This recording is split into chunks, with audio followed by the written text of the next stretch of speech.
कि 3 साल भइल तोहरा हो गइला अब भरियो के नहीं गइला तू खइला आ जवानी धोवतनी सब से पुछरत से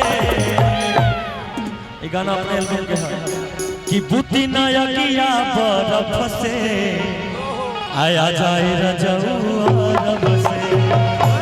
देखी औरतिया कहतनी कि राजा जी गौना करा के छोड़ के चल गई बाहर, ऐसे में ना रह सकब हम।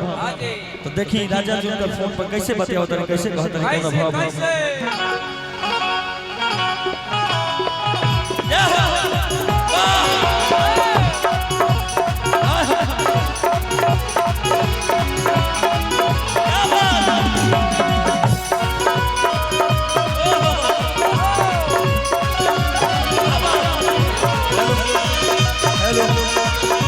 आवाज उठा दी।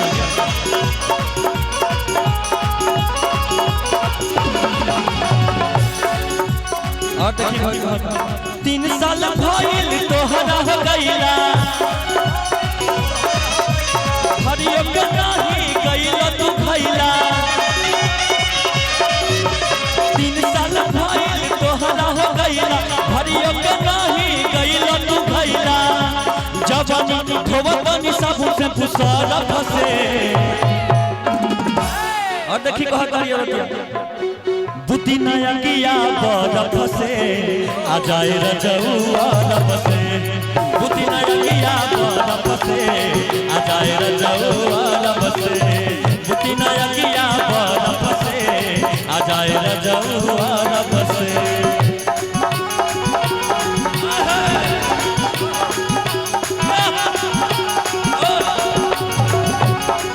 एक बार क्या बात है।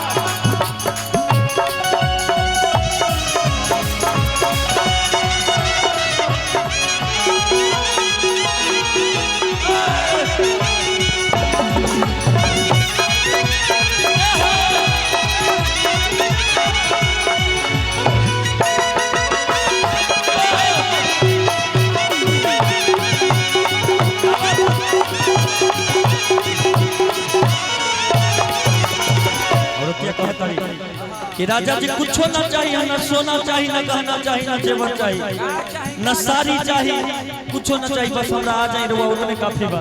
कहता जल्दी से आजा बनाई के बीजा चढ़ल जवानी मोर करे न देजा।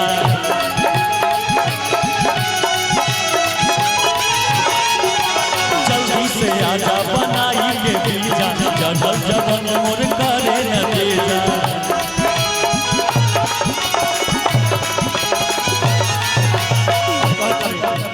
काहे नहीं बतिया मनला सजनवा,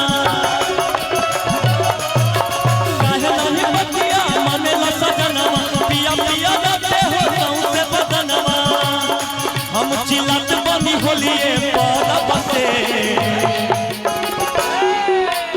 बुद्धि नया किया बरफ से आ जाए रजऊ रब से। बुद्धि नया किया बरफ से आ जाए रजऊ रब से।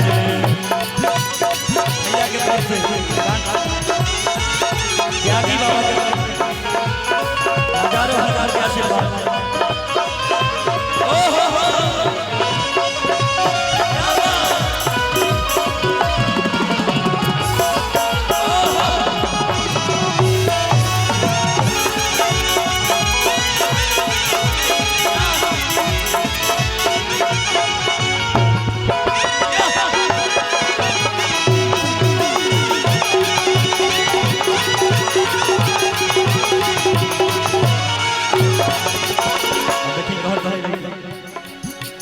गबरा करा के कैलो विदेश हो काहे कैलो ऐसा तू पिया शिवेश हो।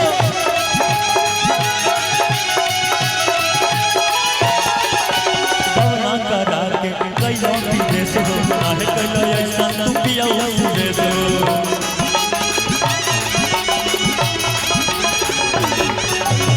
हमार कितना गाना कृष्णा बेदर्दी भैया भी लिखे, भैया के प्रणाम नहीं जैसे और एक से बढ़कर एक लोग मंच पर बारे सब लोग के नाम लेवे में बहुत लेट हो जाए। कलाकार हमनियों के देखे आइल बानी जा खेसारिये भैया के तो इस आदि जैसे रवा लोग के अधीर बनी वैसे हमहू अधीर बनी, उनके देखे के मजा बा। देखी क्या कहे खेलला तू खेला झलक झमेला हमारा के छोड़ी गइला अकेला। खेलला तू खेला झलक झमेला हमारा के छोड़ी गइला अकेला। हम चिल्लात बनी होलिए परब से बुद्धि नया गिया बरफ से आ जाए